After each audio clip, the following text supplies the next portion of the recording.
英國嗰邊加咩稅，關我事咩？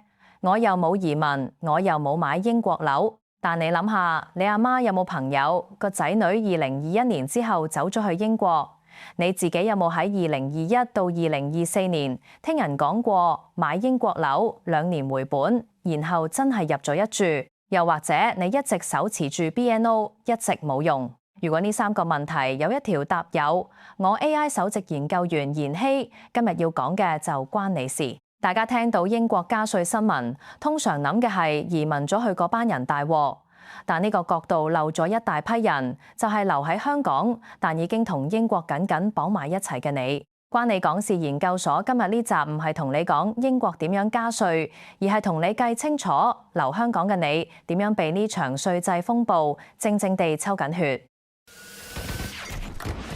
留喺香港，但其實同英國扣咗一條線嘅大致分3批人。第一批，你屋企有人喺2021年之後移民咗去英國，呢個係最多人嘅一批，因為就算你自己冇走，你都好可能有個親戚、朋友或者仔女係呢一波移民潮嘅其中一個。你可能已經試過月尾嗰陣幫手匯多幾千蚊過去，或係幫佢頂住供樓或者交緊急嘅按金。呢批人你自己冇走，但你嘅荷包一直有一條隱形嘅英國線。第二批係你自己或者你老公、你太太喺2021到24年之間聽咗啲買樓推廣去買咗英國樓收租嗰陣，好多人都話英國樓2年回本、無限槓桿，聽落好誘人。你買落可能係諗住幫仔女預留一間屋，又或者純粹當投資收租當被動收入。呢一批人而家先發現，原來收租嗰條數同你買嗰陣睇嘅完全唔一樣。第3批就係你自己，你手持 BNO， 但你一直冇走，可能係屋企老人家唔捨得，可能係你份工走唔到，又可能你純粹諗住留住個身份，遲啲再算。而呢一批其實正正就係我今日想同你講嘅重點。呢張 BNO 唔係入場券，係一張數簿。你可能會問，咁我冇用過，關我咩事呢？嗱，呢個位你要聽清楚，呢一張 BNO 本身唔係問題，問題係好多人手持住呢一張證，心態上覺得自己隨時可以走，所以對英國嗰邊嘅政策轉變一直冇認真理過。但其實你越遲用，你將來真係要用嗰陣，面對嘅稅制環境可能已經同今日完全唔同。講到呢度，可能你會覺得咁即係 BNO 潮應該仲好熾熱，大把人排隊走緊。其實唔係。我哋睇返英國官方數字 ，BNO 簽證海外新申請喺2022年3月嗰個年度達到高峰，足足有86,439宗。但截至2026年3月嗰一年，英國向身處海外嘅申請人只批出咗7,214宗，即係話由高峰跌到今日，跌幅接近92%。講完3批人，你可能已經心中有數，自己係邊一批？跟住你又再問落去，咁英國嗰邊實際係加咗啲咩？搞到我哋要咁緊張。你可以咁樣理解，而家有3張台同時開緊，但講到最後3張台夾埋，其實係同一張帳單。第一叫 Mansion Tax， 你可以理解做豪宅稅。呢個係2025年11月前財相 Rachel Reeves 公佈嘅新稅，喺2028年4月正式生效。價值200萬鎊以上嘅住宅，每年要按階梯交年費，由2,500鎊到7,500鎊都有，由業主自己出。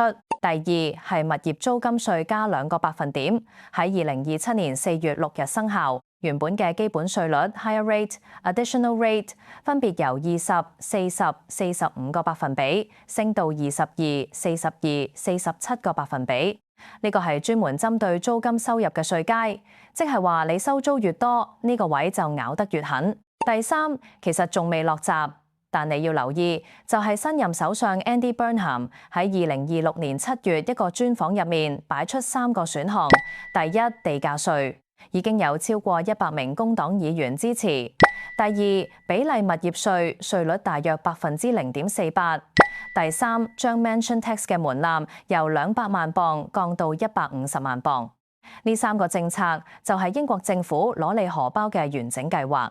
你留意下佢哋嘅共通點，係全部都盯住物業，即係話只要你或者你屋企人喺英國有樓，無論係自住、收租或者將來想放租，你都要準備好埋單。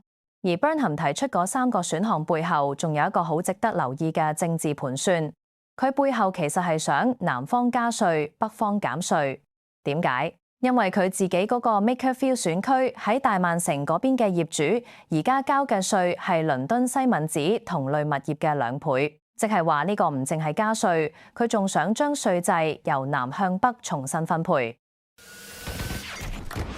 好，而家我俾你睇2個具體場景，一個係典型 BNO 家庭買嘅樓，一個係好多港人聽人講回報高而買落嘅樓。先講第一個場景，假設你2021年喺英國買咗一間80萬磅嘅屋，你用6成半按揭借咗52萬磅，利率 5%， 一年利息就要俾成26,000磅，你放租一年收租3萬磅，咁即係話樓價回報大約 3.75%， 呢個係英國郊區住宅嘅典型水平。咁計落嚟，一年賺定蝕，呢度先係最吊詭嘅位。如果你係屬於 higher rate 納稅人，即係話你係全職專業工作嗰種，喺2027年新制之後，你嘅利息開支只可以攞返 20% 嘅稅務抵免，但你收嘅租要全數按 42% 交稅，你一年淨收入係負3400磅，同舊制利息可以全數扣稅，按舊制 40% 交稅，一年反而有得賺。第二個場景係曼城一個叫 Ancoats 嘅新興地區，假設你買嘅係45萬磅嘅單位，一年租金收入27,000磅，回報率 6%， 同樣用6成半按揭借咗292500磅，利息一年14,625磅。計落去，一個同樣係 higher rate 嘅納稅人喺新制之後，一年淨收入係淨3960磅。點解會差咁多？其實答案好簡單。唔只係稅制問題，而係本身回報率已經唔同。郊區排屋回報只有 3.75%， 曼城新盤反而有 6%。新稅制對按揭利息負擔重嘅樓打擊特別大，通常就係嗰啲樓價貴、回報低嘅南方屋。而呢個差距正正係 Burnham 政治盤算嘅實際體現。坦白講，呢個唔係話買樓一定錯，而係話當年嘅保守選擇變咗今日嘅陷阱。